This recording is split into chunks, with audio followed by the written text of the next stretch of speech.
Hello students, welcome to Gupta classes. इस lecture में मैं आपको जो है स्ट्रेस स्ट्रेन का यूज करते हुए किस तरह से कोई जो है कंपोनेंट है या कोई बार है या कोई जो है रॉड है, उसमें जो है कैसे वो उसका लेंथ बढ़ जाता है और कैसे कम हो जाता है, इसका जो है मैं इससे रिलेटेड क्वेश्चन और फार्मूला मैं डेवलप कर रहा हूँ। ठीक है, तो फिगर में आपको जो है क्या दिया है, फिगर में एक जो है ये फिगर दिया है और ये क्या है, एक दूसरा फिगर दिया है। पहले फिगर को देखें ध्यान से, तो इसमें और इसमें डिफरेंस क्या है। इस फिगर में जो है फोर्स कैसा लग रहा है, टेंसाइल लग रहा है। ये P क्या है, फोर्स है जो कि क्रॉस सेक्शन के जो है परपेंडिकुलर एक्ट कर रहा है, और यहाँ पे जो फोर्स है वो कैसा है, टेंसाइल फोर्स लग रहा है। क्या कर रहे हैं, इसको हम खींच रहे हैं। इसका मतलब लेंथ इसका जो है क्या होगा, थोड़ा सा बढ़ सकता है। अगर इसमें बढ़ने की कैपेबिलिटी है तो बढ़ सकता है। ठीक है, तो जो है यहाँ बढ़ सकता है लेंथ। मान लीजिए पहले लेंथ L था, बाद में कितना हो गया, डेल्टा L हो गया। बाद में कितना हो गया, डेल्टा L इंक्रीज हो गया, तो नेक्स्ट लेंथ कितना होगा, L प्लस डेल्टा L हो गया। दूसरे फिगर में मैंने जो बताया है, ये क्या है, ये जो है क्या है, कंप्रेसिव फोर्स लग रहा है। इस फोर्स को क्या कहेंगे, कंप्रेसिव। ये क्या काम करेगा, ये लेंथ को कम करना चाहेगा, रिड्यूस करना चाहेगा, कंपोनेंट को शॉर्टेन करना चाहेगा। शॉर्टेन मतलब छोटा करना चाहेगा, और ये क्या करना चाहेगा, ये एक्सटेंड करना चाहेगा, बढ़ाना चाहेगा। ये बढ़ाना चाहेगा और ये घटाना चाहेगा, शॉर्टेन करना चाहेगा, कंपोनेंट को छोटा करना चाहेगा। ठीक है, तो इसमें भी जो है देखें तो पहले जो है लेंथ क्या था, L था। अब डेल्टा L जो है अगर इसमें कमी हो गई है, कितनी कमी, डेल्टा L की कमी हो गई, तो कितना लेंथ हो जाएगा, L माइनस डेल्टा L बचेगा, और इसमें क्या हो जाएगा, L प्लस डेल्टा L। तो डेल्टा L का यहाँ पे क्या हो रहा है, एक्सटेंशन हो रहा है, और डेल्टा L का यहाँ पे क्या हो रहा है, शॉर्टेनिंग हो रही है। क्या हो रहा है, शॉर्टेनिंग हो रही है। इसीलिए यहाँ पे ये है extension and shortening of the bar. क्या लिखा है, extension and shortening of the bar. मतलब हम डेल्टा L की वैल्यू फाइंड करना चाहेंगे कि कितना होगा, इसके लिए क्या जो है फार्मूला होगा, इसके लिए जो है हमें डेवलप करना है। तो यहाँ पे देखें, स्ट्रेस आपको पता है क्या होता है, stress is basically internal resistive force per unit area. Definition ऐसे बोलेंगे, फार्मूला जो लिखेंगे यहाँ पे क्या लिखेंगे, लोड अपॉन एरिया लिखेंगे। क्या लिखेंगे, load upon area, force upon area. अब फोर्स जो है भले ही चाहे टेंसाइल हो या कंप्रेसिव, वही वाला फोर्स लिखेंगे। अगर टेंसाइल है तो उसको टेंसाइल स्ट्रेस कहेंगे, कंप्रेसिव लोड है तो कंप्रेसिव स्ट्रेस कहेंगे। ठीक है, तो लोड अपॉन एरिया या फोर्स अपॉन एरिया जो है, ये एरिया कौन सा एरिया है, ये क्रॉस सेक्शन का एरिया है। ये क्या है, क्रॉस सेक्शन का एरिया। क्रॉस सेक्शन एरिया का मतलब क्या होगा, जैसे हम इसमें फोर्स लगा रहे हैं, टेंसाइल फोर्स लगा रहे हैं, तो इसका क्रॉस सेक्शन क्या होगा, ये जो हम ऐसे देखते हैं तो ये जो एक सर्कल नजर आता है, ये क्या आ रहा है, एक सर्कल नजर आएगा, तो जो है इसका एरिया की बात कर रहे हैं हम, इसके एरिया की बात कर रहे हैं। ठीक है, तो क्रॉस सेक्शन का मतलब होता है अगर आप किसी भी फोर्स लगा रहे हैं जो है एक्सियल एक्सिस के जो है परपेंडिकुलर, तो जो है जो एरिया है वो कौन सा एरिया होगा, वो जो है हम इसको क्रॉस करेंगे, फिर देखेंगे कि ये सेक्शन कैसा दिख रहा है, तो इस क्रॉस सेक्शनल एरिया, इसको क्या कहेंगे, क्रॉस सेक्शनल एरिया। ठीक है, तो वो क्या है, ए है। राइट, तो स्ट्रेन अब क्या होता है, स्ट्रेन का फार्मूला हमने लास्ट टाइम बताया था जब स्ट्रेस स्ट्रेन बता रहे थे। तो ये क्या होता है, ये अगर यहाँ पे देखिए कैसा फोर्स लग रहा है, लीनियर जो है लॉन्गिट्यूडनल फोर्स लग रहा है, तो यहाँ पे जो स्ट्रेन आएगा वो लेंथ जो है क्या होगा, घट रहा है या बढ़ रहा है। तो उस केस में क्या था, change in length upon original length. क्या फार्मूला था, change in length upon original length. ये हम क्या लिखते हैं, चेंज इन लेंथ कितना है, कितना इंक्रीज इन लेंथ, या चेंज इन लेंथ कितना चेंज हुआ है। पहले L था, बाद में L प्लस डेल्टा L हुआ, तो चेंज कितना हुआ, डेल्टा L की जो है इसमें इंक्रीज हुआ, तो यहाँ पे क्या होगा, change in length upon original length. ठीक है, ये फार्मूला हमने लिखा स्ट्रेन का। तो आपको पता है स्ट्रेस और स्ट्रेन इन दोनों के फार्मूले कैसे आए, हमने, अगर आपने वीडियो नहीं देखा है तो लास्ट वीडियो जहां से हमने शुरू किया है जो है, वहां से आप देख सकते हैं स्ट्रेस स्ट्रेन का वीडियो। राइट, अब जो है हमारे पास जो है एक और चीज है, क्या, हुक्स लॉ। ये जो है चीजें हम इलास्टिक लिमिट तक ही देखेंगे। तो हुक्स लॉ क्या कहता है कि जो स्ट्रेस होता है, ये बराबर होता है modulus elasticity multiplied by strain, ये होता है। ठीक है, लास्ट वीडियो में हम लोग पढ़ चुके हैं हुक्स लॉ।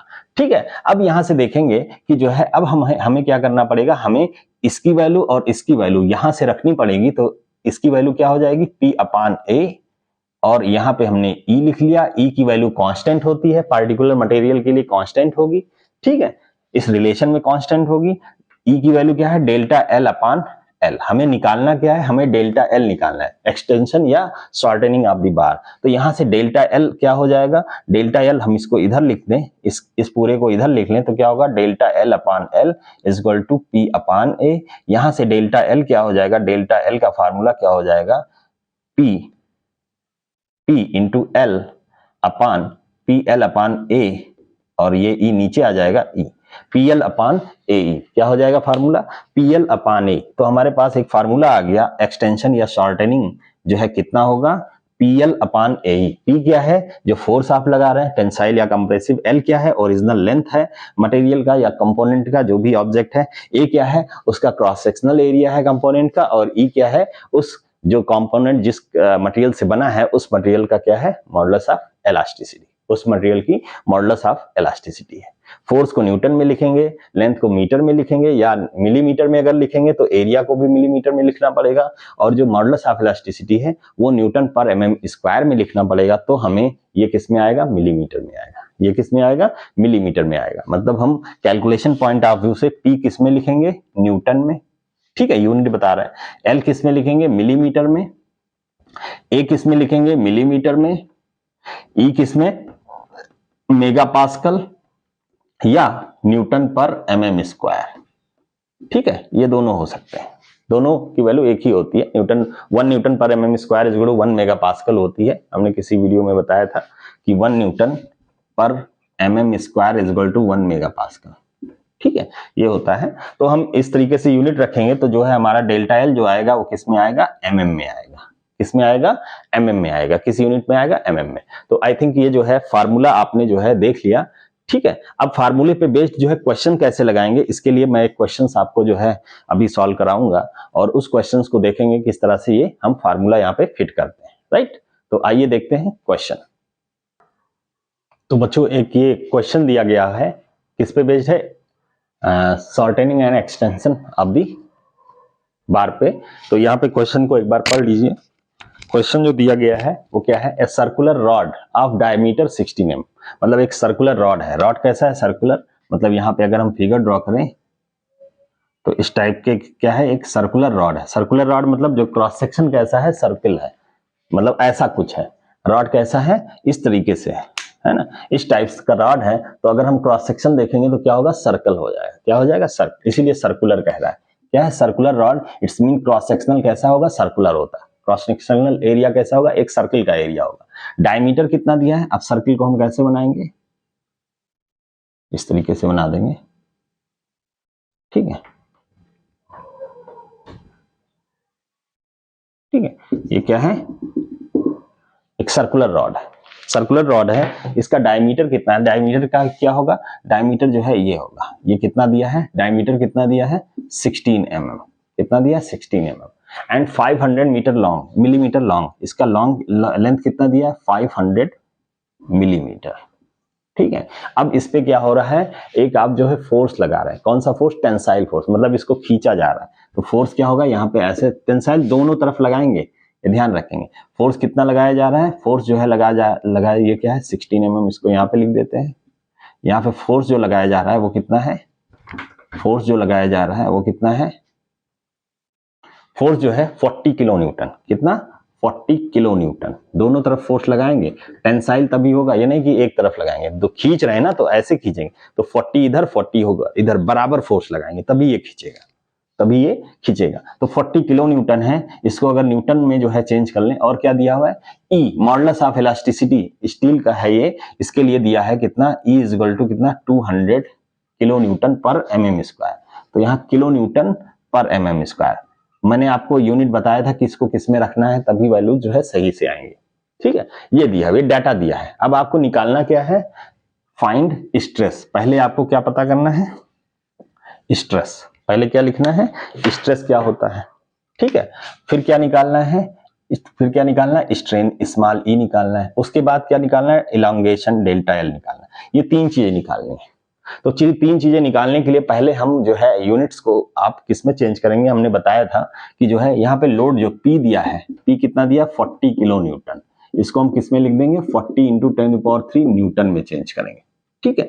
दूसरा क्या दिया है, जो है डायमीटर दिया है, डायमीटर कितना दिया है, 16 mm, ये सही है, इसको mm में ही लिखेंगे। तो एरिया क्या हो जाएगा, अब सर्कल क्रॉस सेक्शन कैसा है मैंने आपको बताया था, ये कैसा है, सर्कल है, तो सर्कल का एरिया क्या होता है, पाई आर स्क्वायर, या फार्मूला क्या होता है, डी के रेस्पेक्ट में पाई बाई 4 डी स्क्वायर, चाहे पाई आर स्क्वायर लिखिए, पाई बाई 4 डी स्क्वायर। तो यहाँ पे डी की वैल्यू पुट कर दीजिए तो एरिया कितना आ जाएगा, यहाँ पे वैल्यूज पुट करके तुरंत पहले एरिया निकालेंगे, ये कितना आ जाएगा, पाई बाई 4, कैलकुलेटर से ही सॉल्व करेंगे, इंटू डी स्क्वायर 16 स्क्वायर, ये कितना होगा 201.06, 201.06 मिलीमीटर स्क्वायर में आएगा, किसमें आएगा, मिलीमीटर स्क्वायर, क्योंकि डायमीटर हमने मिलीमीटर में लिखा है। ठीक है, तो एरिया आ गया, लोड आ गया, ठीक है, लोड एरिया है, लोड है, एरिया है, आप तुरंत सिग्मा निकाल सकते हैं। ठीक है, लेकिन और हम देखते हैं लेंथ, देखें लेंथ क्या दिया है, लेंथ दिया है कितना 500 mm, 500 mm दिया है, और क्या दिया है, इस कैपिटल ई दिया है 200 किलो न्यूटन पर mm स्क्वायर। हमें इसको किस में लिखना है, न्यूटन पर mm स्क्वायर में लिखना है। तो हमारे पास जो है क्या हो जाएगा, न्यूटन, किलो न्यूटन को न्यूटन में चेंज करेंगे तो क्या होगा 200 इंटू 10⁻³ न्यूटन पर mm स्क्वायर, ये आ गया। ठीक है, अब आइए देखते हैं, अब सारी चीजें जो है निकल जाएंगी, क्या क्या चीजें हैं आइए देखते हैं। तो यहाँ पे स्ट्रेस क्या होगा, स्ट्रेस होगा P अपान ए, ये लिखा हुआ है P अपान ए, यही वैल्यू पुट करेंगे, लोड अपान एरिया, लोड न्यूटन में 40 इंटू 10⁻³ अपान एरिया, एरिया हमने निकाल रखा है कितना 201.06 मिलीमीटर स्क्वायर। तो इसको हम कैलकुलेट कर लें तो ये कितना हो जाएगा, ये हो जाएगा 198.94, कितना हो जाएगा 198.94, 198.94, इसकी यूनिट क्या हो जाएगी, न्यूटन पर mm स्क्वायर। तो ये आंसर आ गया, ये जो है कौन सा आंसर, ये पहला आंसर आ गया आपके जो है क्वेश्चंस का क्या है, ये पहला आंसर हो गया, स्ट्रेस। ठीक है, दूसरा क्या निकालना है, स्ट्रेन निकालना है, क्या निकालना है, स्ट्रेन। अब स्ट्रेस और स्ट्रेन आपको ये पता है हुक्स लॉ के अकॉर्डिंग, आपको पता है, यहाँ पे मैं लिख देता हूं, हुक्स लॉ के अकॉर्डिंग क्या पता है आपको, स्ट्रेस को हम किस में लिखते हैं, sigma upon E equal to E होता है।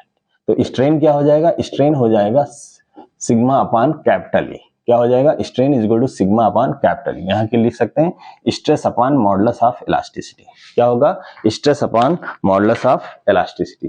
तो स्ट्रेस आपको दिया गया है, आपने कैलकुलेट कर लिया है कितना 198.94 न्यूटन पर mm स्क्वायर, और आपको इसको भी न्यूटन पर mm स्क्वायर में ही लिखना है, आपने चेंज किया हुआ है कितना 200 इंटू 10⁻³ दोनों न्यूटन पर mm स्क्वायर में है, इसलिए आसानी से क्वेश्चन ये सॉल्व हो गया। और ये जो है कितना आएगा आंसर, इसको हम अगर कैलकुलेट करें तो कितना हो जाएगा, डिवाइडेड बाई,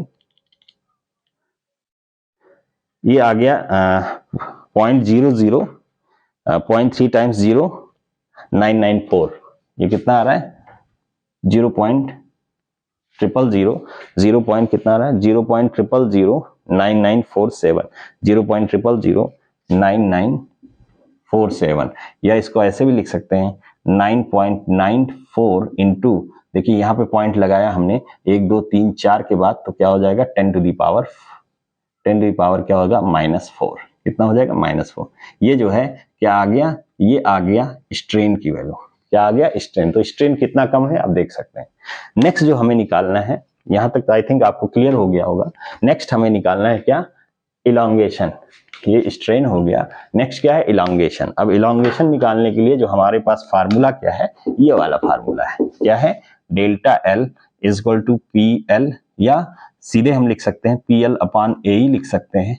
ठीक है, हमने ये सारी चीजों की वैल्यू पता है। तो P कितना है 40 इंटू 10⁻³ L, लेंथ कितना है 500, ठीक है, अपान एरिया mm स्क्वायर में ही लिखेंगे कितना 201.06 into E, modulus of elasticity किसमें दी है 200 इंटू 10⁻³ न्यूटन पर mm स्क्वायर। अब इसको सॉल्व कर लेंगे तो डेल्टा एल mm में आ जाएगा, और कितना आ जाएगा देखिए ध्यान से, इसको सॉल्व कर लें तो 40 into 500 into 1000 divided by 201.06 divided by 2, 5 times 0, ये आ गया 0.49736, 0.4973, 0.4973 mm, क्या हो गया, mm में आएगा, 0.4973 mm।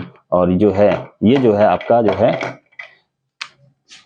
ये क्या हो गया, ये एक्सटेंशन इन दी रॉड जो है, elongation of the rod, extension या एलोंगेशन ऑफ दी रॉड कितना होगा ये आपने कैलकुलेट कर लिया। ठीक है, तो आई थिंक ये क्वेश्चन आपको क्लियर हो गया होगा। ये जो है सर्कुलर रॉड दिया था, रॉड देता है तो आपको क्रॉस सेक्शनल समझ जाना चाहिए, जो है क्या होगा, सर्कल होगा और सर्कल का एरिया का ही फार्मूला लिखेंगे। ठीक है, अगर रेक्टेंगुलर है तो उसके लिए एरिया का फार्मूला अलग हो जाएगा, उसमें क्या होगा, लेंथ इंटू ब्रेथ हो जाएगा। ठीक है, यहाँ पे डायमीटर दिया है तो सर्कुलर होगा और जो है π/4d² से हम सर्कल का एरिया कैलकुलेट कर लेंगे। ठीक है, फोर्स इसमें आपको यूनिट्स का विशेष ध्यान रखना है। पहले मैं बता दूं, फोर्स को आप न्यूटन में ही जो है पुट करेंगे, जो है डायमीटर है या जो है कोई और डायमेंशन दिया है उसको mm में ही लेंगे। ठीक है, एरिया को mm² में लेंगे और जो मॉडुलस ऑफ इलास्टिसिटी दिया है उसको हम मेगा पास्कल या न्यूटन पर mm² में ही लेंगे, तभी हमारा एक्सटेंशन या शॉर्टनिंग लेंथ जो है वो कितने आएगा, mm में आएगा। तो I think thank you very much. आपको वीडियो पसंद आया होगा तो आप इसको लाइक कर सकते हैं, शेयर भी कर सकते हैं और सब्सक्राइब भी कर सकते हैं। Thank you very much.